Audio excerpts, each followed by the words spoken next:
Hello everyone, welcome back to my channel. To all those who are new here, let me take a moment to introduce myself to you. My name is Sangeeta and I am an aspirant currently preparing for UPSC. Title से ही आपको पता लग गया होगा कि मैं 75 days hard challenge करने वाली हूँ. Yes, and this is day 1 of the challenge. The idea is simple: to push myself towards better discipline, productivity, and a healthier mindset, all while staying flexible and realistic. तो ये जो next 75 days आने वाले हैं, I will focus on building productive habit starting with waking up early in the morning.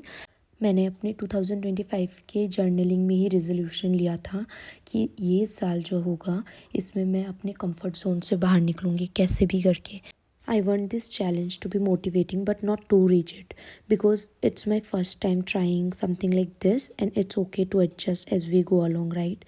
तो मेरे कुछ targets है जो मुझे पूरे करने हैं इन 75 डेज़ हार्ड चैलेंज में, और कुछ हैबिट्स है जो मुझे बिल्ड करने हैं अपने अंदर. एक डिसिप्लिन्ड लाइफ मुझे जीना है इन 75 डेज़ के अंदर.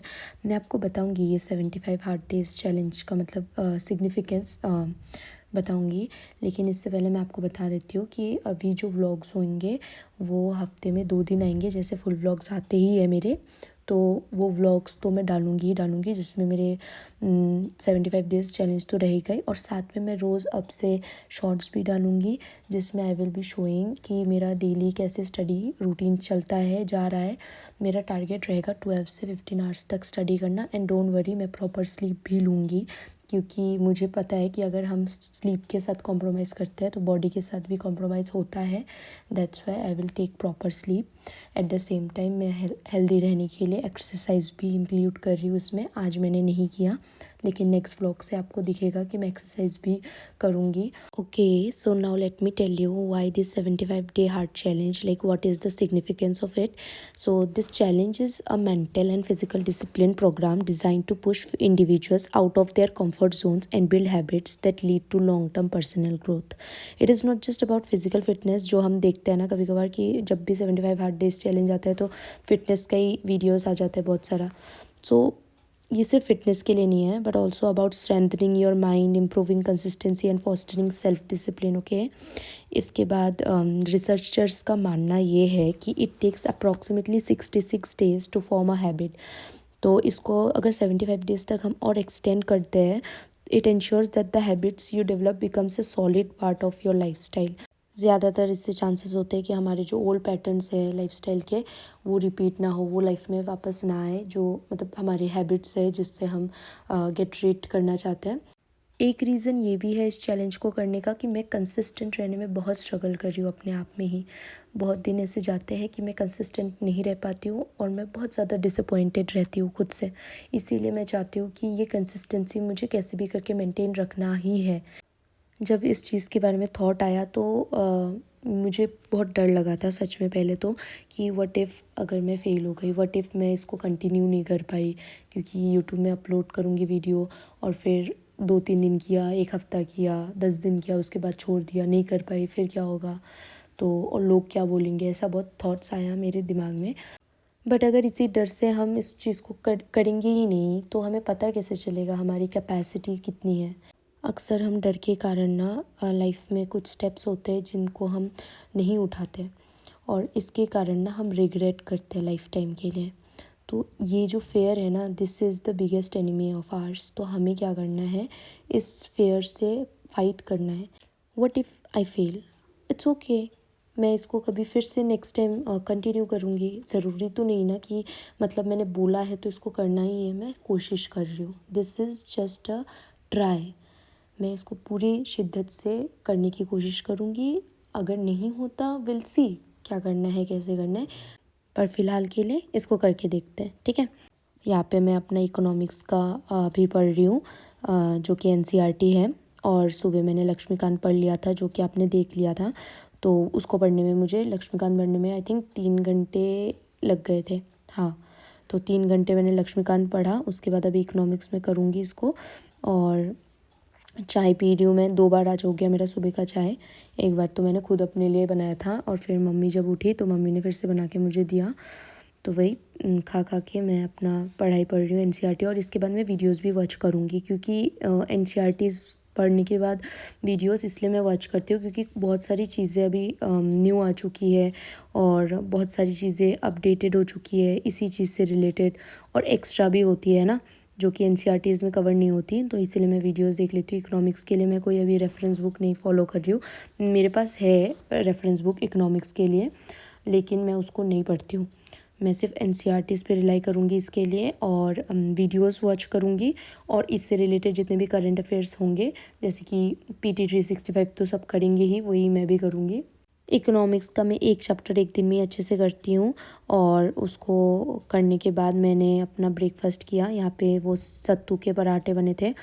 ब्रेकफास्ट कर कर के मैं अपना न्यूज़ भी देख रही थी, जो कि हिंदू का करंट अफेयर्स था, वो कंप्लीट कर रही थी अपना। अच्छा, मेरे को ना आज दो चीज़ मिली थी करंट अफेयर्स में, इकोनॉमिक्स से ही रिलेटेड था, जो कि था नीर एंड रीर, मतलब नॉमिनल इफेक्टिव एक्सचेंज रेट्स और रियल इफेक्टिव एक्सचेंज रेट्स। ठीक है, अब आप लोग मुझे ना कमेंट में बताइएगा अगर आपको इस बारे में पता है। वैसे तो मेरे को समझने में बहुत टाइम लग गया था, बट फिर मैंने उसको कंप्लीट किया, उसको समझ लिया अच्छे से अब। तो आपको अगर इस बारे में पता है, आप भी और कुछ बताइएगा कमेंट सेक्शन में। ठीक है, और इनका क्या इम्पैक्ट पड़ता है इकोनॉमी में, आप ये भी बता सकते हैं।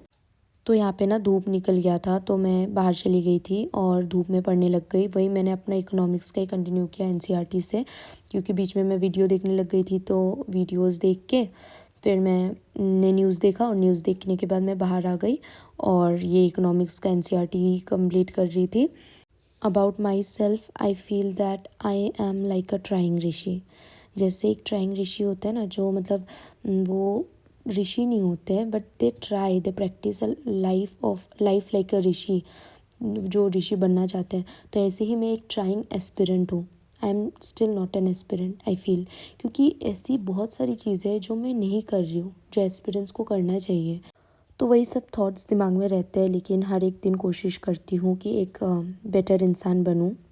और यहाँ पे मैं धूप सेक रही थी, थोड़ा बैठ के ब्रेक ले लिया था मैंने, तो वही ब्रेक में धूप सेक रही थी। अच्छा लग रहा था बहुत ज़्यादा धूप में। फिर ना लंच का टाइम हो गया था दोपहर को, तो मैंने ये खिचड़ी खाया, और खिचड़ी खाने के बाद फिर मैं बाहर चली गई अपना फिर नेक्स्ट सेशन में।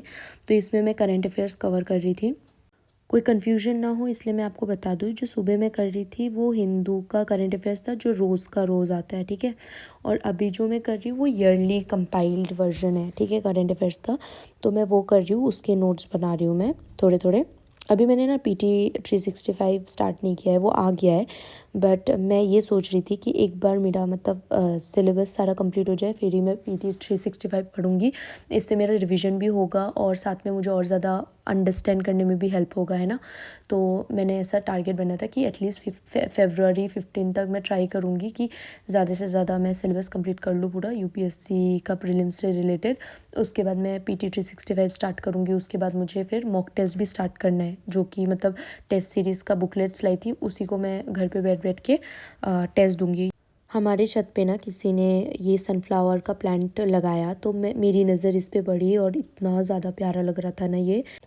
फिर ना शाम हो चुकी थी, मैं अंदर चली गई थी, और यहाँ पे अब मैं अपना लास्ट सेशन आपको दिखाऊंगी, जहाँ पे मैं अपना ऑप्शनल पढ़ूंगी, क्योंकि ऑप्शनल मेरा रहता है, तो मैं उसको पढ़ रही हूँ आजकल।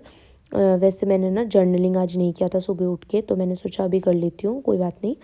तो मैं वही जर्नलिंग कर रही थी अपना। वो टू डू लिस्ट तो मेरे दिमाग में याद ही था, मैं बस अपने ग्रैटिट्यूड्स एंड पॉजिटिव एफर्मेशंस लिख रही थी।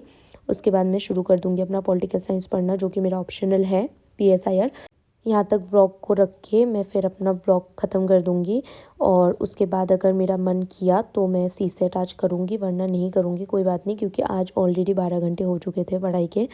फिर भी मैं कोशिश करूँगी कि मैं CSET कर लूँ, क्योंकि मेरा मैथ्स वीक है सच में। तो I have to put more efforts on that, क्योंकि मुझे ऐसा पता नहीं क्यों लगता है कि ये डुबाएगा तो मुझे CSET ही डुबाएगा, अभी भी ये फीलिंग आती है मुझे। तो इसीलिए मैं कर लूँगी।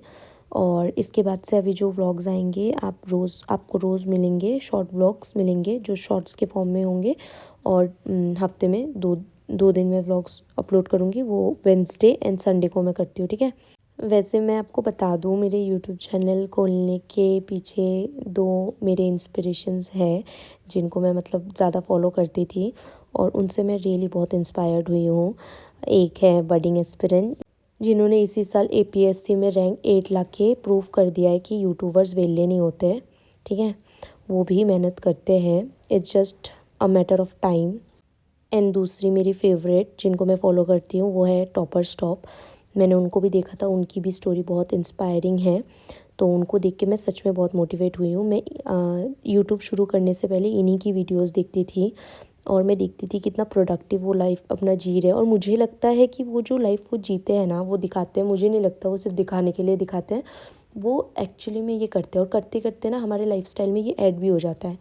तो ये मुझे लगता है कि जो यूट्यूबर्स होते हैं कहीं ना कहीं बहुत प्रोडक्टिव होते हैं, वो हर चीज़ को उनको मेंटेन करना होता है।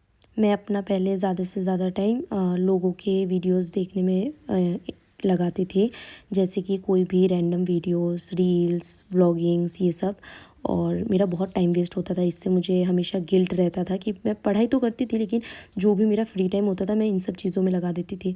उसके बाद ना ऐसा फील होता था मैंने क्या पढ़ा था मुझे कुछ याद ही नहीं है, मतलब मैं दूर हो जाती थी अपनी पढ़ाई से, डिस्कनेक्ट हो जाती थी। इसीलिए मैंने ये स्टार्ट किया और अब मैं ना अपने तक ही सीमित रह गई हूँ। अब मैं कोई भी रैंडम वीडियोस नहीं देखती हूँ। अब मेरा मतलब यूट्यूब चैनल भी जो है वो पूरा पढ़ाई की चीज़ों से रिलेटेड है। और एक दो व्लॉग्स जो मैं स्टडी व्लॉग्स देखती थी उनका मैं देखती हूँ। और साथ ही में खुद में कैसे इम्प्रूवमेंट्स लाने हैं रोज़, वो सभी सोचती हूँ और उन्हीं पे काम करती हूँ। मतलब बेसिकली मैंने अपना जो फोकस है ज़्यादा खुद पे शिफ्ट किया है, खुद के लाइफस्टाइल पे शिफ्ट किया है। अभी ये पढ़ाई ख़त्म करने के बाद मैं अपना इवनिंग प्रेयर करूँगी और प्रार्थना के बाद फिर चाय वाय पी के अपना इवनिंग स्नैक्स खा के फिर अपना कंटिन्यू करूँगी। तो आई होप आपको अच्छा लगा होगा आज का video. And don't forget to subscribe to my channel to stay updated on this 75 day journey. See you tomorrow, and तब तक के लिए take care and keep smiling.